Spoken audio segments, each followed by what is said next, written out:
warahmatullahi wabarakatuh. Perkenalkan, nama saya Rizka Nurul Atmi Aulia dengan NIM E1Q019066.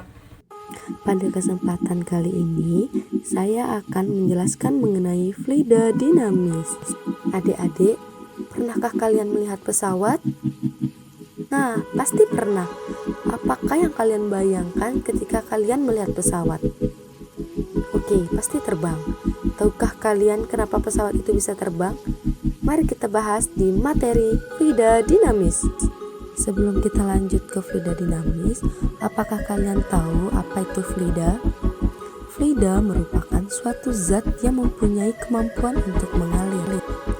Fluida dinamis adalah fluida berupa zat cair atau gas yang bergerak.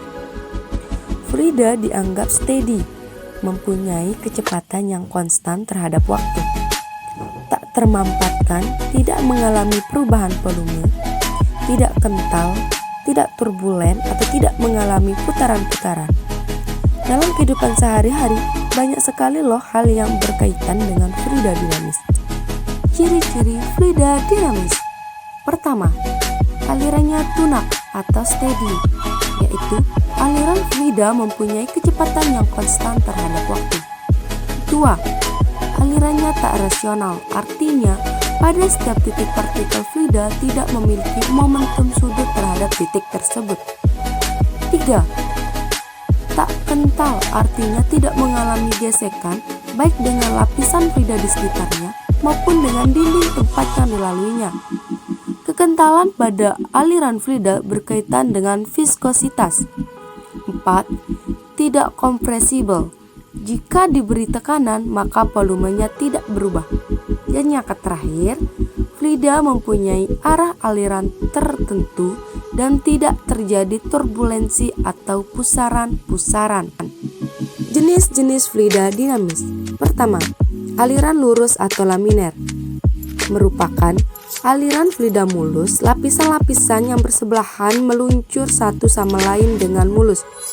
Pada aliran partikel, dengan mengikuti lintasan yang mulus, lintasan ini tidak saling bersilangan. Titik aliran laminer dijumpai pada air yang dialiri melalui pipa atau selang. Jenis yang kedua adalah aliran turbulen, yaitu aliran yang ditandai dengan adanya lingkaran-lingkaran tak menentu dan menyerupai pusaran. Aliran turbulen sering dijumpai di sungai-sungai dan selokan-selokan. Hukum Bernoulli. Hukum Bernoulli adalah hukum yang berlandasan pada hukum kekekalan energi yang dialami oleh aliran fluida. Hukum ini menyatakan bahwa jumlah tekanan Q, energi kinetik persatuan volume, dan energi potensial persatuan volume memiliki nilai yang sama pada setiap sepanjang suatu garis yang lurus. Beberapa contoh dari penerapan hukum Bernoulli. Pertama yaitu pada pesawat terbang.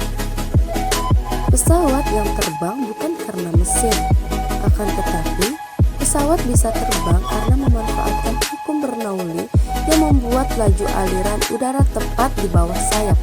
Adik-adik bisa melihat gambar sebelah kiri, karena laju aliran di bagian atas lebih besar, maka mengakibatkan tekanan di atas pesawat lebih kecil daripada tekanan pesawat di bawah. Akibatnya, terjadi gaya angkat pesawat dari hasil selisih antara tekanan di atas dan di bawah dikali dengan luas efektif pesawat. Adik-adik sekarang sudah tahu kan kenapa pesawat terbang itu bisa terbang bukan karena mesin? Ya betul, karena pesawat terbang memanfaatkan hukum dari Bernoulli. Contoh yang kedua yaitu penerapan Bernoulli pada penyemprotan parfum atau semprotan nyamuk. Prinsip kerja yang dilakukan dengan menghasilkan laju yang lebih besar pada ujung di atas selang botol, sehingga membuat tekanan di atas lebih kecil daripada tekanan di bawah. Akibatnya, cairan dalam wadah tersebut berdesak atau terdesak ke atas selang dan lama-kelamaan akan menyembur keluar. Adik-adik bisa melihat gambar yang sebelah kanan.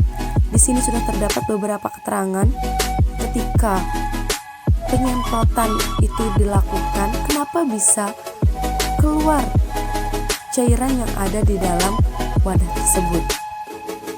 Mungkin hanya itu yang bisa saya sampaikan, kurang lebihnya mohon maaf. Semoga adik-adik bisa memahami materi mengenai fluida dinamis. Kita ketemu di next video. Wassalamualaikum warahmatullahi wabarakatuh.